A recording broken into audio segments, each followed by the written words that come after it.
কথা দিয়েছিল পুতিন বেদনাদায়ক জবাব দেবেন। গেল কয়েকদিন আগে রাশিয়ার অভ্যন্তরে পুতিনের হার্ট খ্যাত যে যুদ্ধ বিমানগুলোর ঘাঁটি আছে, চারটা ঘাঁটিতে একযোগে ড্রোন হামলা চালিয়েছিল ইউক্রেন।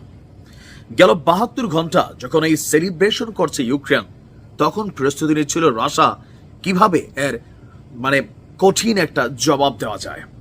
ইউক্রেন যেমন গত ৩ বছরের যুদ্ধের মধ্যে সকল রেকর্ড ভেঙে রাশিয়ার ভেতরে করেছে এই দুর্ভেদ্য হামলা, তদ্রুপ বলা হচ্ছে যে এই গত ৩ বছরের যুদ্ধে রাশিয়াও এত পরিমাণ ড্রোন এবং মিসাইল ছড়েনি ইউক্রেনের ভূমিতে যতটা গতকালকে ছড়েছে খার্কিভে।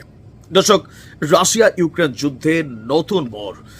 যেই যুদ্ধ প্রায় নিভু অবস্থায় ছিল ট্রাম্পের ক্ষমতা গ্রহণের পর, কিন্তু ইউরোপীয় ইউনিয়ন এবং যুক্তরাজ্যের সহযোগিতায় সেই নিভু দ্বীপ আবার জ্বলতে শুরু করেছে, আঘাত এনেছে খোদ রাশাতে। সুতরাং জবাব তো তাকে নিতেই হবে। ইউক্রেনের দ্বিতীয় বৃহত্তম শহর খার্কিভে গতকালকে বিশাল ড্রোন হামলা চালিয়েছে রাশিয়া, আর এই হামলায় নিহত আহতের সংখ্যা এখনো গণনা চলছে। খার্কিভের মেয়র ইহোর তেরেখভের বরাত দিয়ে আন্তর্জাতিক গণমাধ্যম বিবিসি বলছে যে রাশিয়া জাস্ট কয়েক মিনিটের মধ্যে ৪৮টি ড্রোন, ক্ষেপণাস্ত্র, গ্লাইডি বোমা হামলা চালিয়েছে।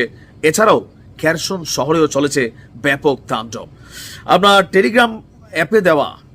টেলিগ্রামে দেওয়া পোস্টে বলা হচ্ছে যে যুদ্ধ শুরুর পর সবচেয়ে শক্তিশালী হামলার সম্মুখীন হয়েছে খার্কিভ। জাস্ট কয়েক মিনিটের মধ্যেই এই হামলাগুলো একের পর এক চলেছে।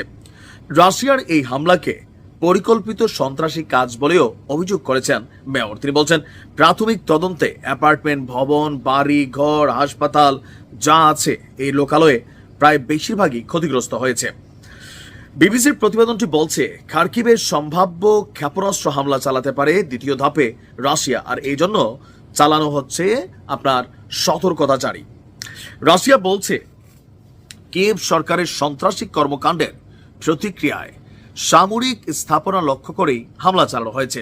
এ নিয়ে টানা দ্বিতীয় রাত ইউক্রেনে বড় ধরনের হামলা চালিয়েছে রাশিয়া। আপনার গতকালকের হামলায় ৬ জন নিহত এবং ৮০ জন ইউক্রেনীয় আহত হবার পর দ্বিতীয় ধাপে আরও বড় হামলা চালালো। আর এক ফোন আলাপে রাশিয়ার বিমান ঘাঁটিতে ইউক্রেনের সাম্প্রতিক হামলার জবাব হিসাবে ট্রাম্পকে বলা হয়েছিল যে ইউক্রেনকে বেদনাদায়ক জবাব দেওয়া হবে।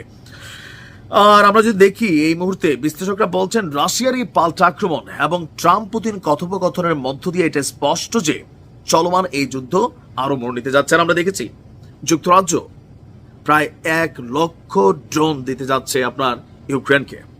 অপরদিকে রাশিয়া বলছে এই ড্রোন দিয়ে যদি রাশিয়ার অভ্যন্তরে আঘাত আনা হয়, তাহলে রাশিয়ার পরবর্তী টার্গেট হবে যুক্তরাজ্যের সেই সকল স্থাপনাগুলো যেগুলো রাশিয়ার মিসাইলের লক্ষ্যের মধ্যে আছে। অপরদিকে যুক্তরাজ্য তাদের প্রতিরক্ষা খাতে ব্যাপক বৃদ্ধি করেছে। আরেকদিকে আমরা দেখছি জার্মান, তারাও যুদ্ধের প্রস্তুতি নিচ্ছে। কি ঘটতে যাচ্ছে? মাঝখানে যে আলোচনা চলছিল, বৈঠকের কথা চলছিল, সকল কিছু এখন আউট অফ গ্যালারি। খেলবে পুতিন, দেখবে দুনিয়া। ভালো থাকুন।